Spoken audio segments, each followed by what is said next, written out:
Hello viewers, আজকে আমি আমার খামারের প্রেগনেন্ট বকনা ও ছোট বকনাটিকে কি এবং কিভাবে খেতে দিই সেটি আপনাদের সামনে তুলে ধরার চেষ্টা করব।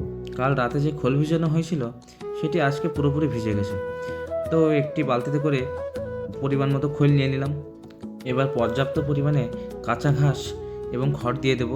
তো আমি একটি গামলাতে করে কাঁচা ঘাস নিয়ে নিলাম। এই গামলাটিতে মোটামুটি 3 থেকে 4 কেজি কাঁচা ঘাস ধরে। তো আমি প্রতিবারে এই বকনাটিকে 1 গামলা করে কাঁচা ঘাস দিয়ে দিই এবং খামারে যে গাভীগুলো আছে যারা দুধ দেয় আর কি, তাদেরকে আমি মোটামুটি 2 গামলা করে কাঁচা ঘাস দিয়ে দিই। তো কাঁচা ঘাস দেওয়া শেষ, এবার দিয়ে দেবো শুকনো খড়। শুকনো খড়ও আমি মোটামুটি 1 গামলা করেই দিয়ে দিই। তো এবার ছোটো বকনাটিকেও এই 1 গামলা খড় দিয়ে দিলাম।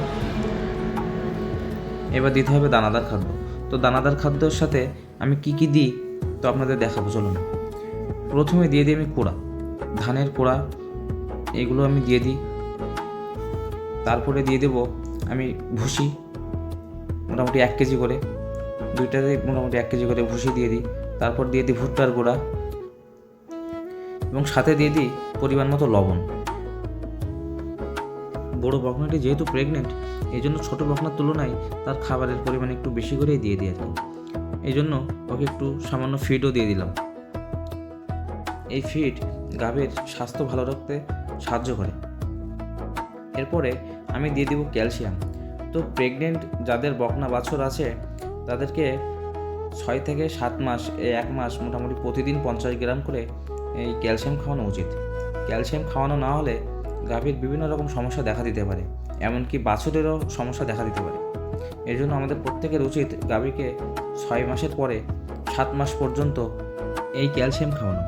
এই ক্যালসিয়াম খাওয়ানোর ফলে গাভীর যেমন শরীরের ঘাটতি পূরণ হয়, তেমনি বাছুরেরও। তো ক্যালসিয়ামের পরে আমি সামান্য পরিমাণ একটু খাবার সোডা দিয়ে দিই, যাতে করে গাভীর বদহজম না হয়। তারপরে দিয়ে দেবো পরিষ্কার জল। তো গাভীর জলের পাত্রে যে জল রাখা হয়েছিল তাতে সামান্য পরিমাণ জল ছিল, এগুলো আগে দিয়ে দিলাম, কারণ এই জলের ভিতরে ওরা মুখ দিয়ে অনেক খাবার ফেলে দেয়। তো সেখানে অনেক ভুসি, দানাদার খাবার থেকে থাকে, এই জন্য এই জলগুলো ফেলে দেবো না। তো ওই জলগুলো আগে দিয়ে দিলাম। তো এবার মোটর থেকে পরিষ্কার জল দিয়ে দেবো।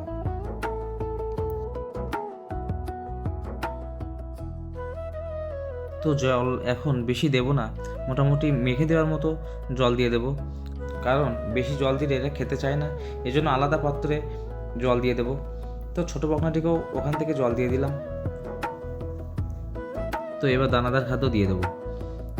তো প্রথমে আমার খামারের বড় বকনাটিকেই দানাদার খাবার দিয়ে দেবো, সাথে সাথে মোটর টপ করে দানাদার খাবারটি দিয়ে দিলাম। কিন্তু এই দানাদার খাদ্য দেওয়ার সময় এর সাথে রীতিমতো আমাকে যুদ্ধ করতে হয়। খাবারের পাত্র নিয়ে যাওয়ার সাথে সাথেই তার উপর হামলা চালায় এবং ছড়িয়ে ছিটিয়ে দেয়, এই জন্য খুব সাবধানে একে দানাদার খাদ্য দিতে হয়। তো আমি দানাদার খাদ্য দেওয়ার পরে কাঁচা ঘাস, খড় এবং দানাদার খাদ্য সাথে জল দিয়ে সুন্দরভাবে মেখে দিলাম এবং সাথে দেওয়া ওই যে সরিষার খোল ভেজানো ছিল সেটাও দিয়ে দিলাম। তো একইভাবে খামারের ছোটো বকনাটিকেও আমি সমস্ত খাবার সুন্দরভাবে মেখে দিলাম, যাতে ওরা সুন্দরভাবে খেতে পারে। তো এভাবেই আমি আমার খামারের বকনাদেরকে খেতে দিই। তো ভিডিওটি ভালো লাগলে অবশ্যই চ্যানেলটি সাবস্ক্রাইব করবেন এবং ফলো দিয়ে পাশে থাকবেন।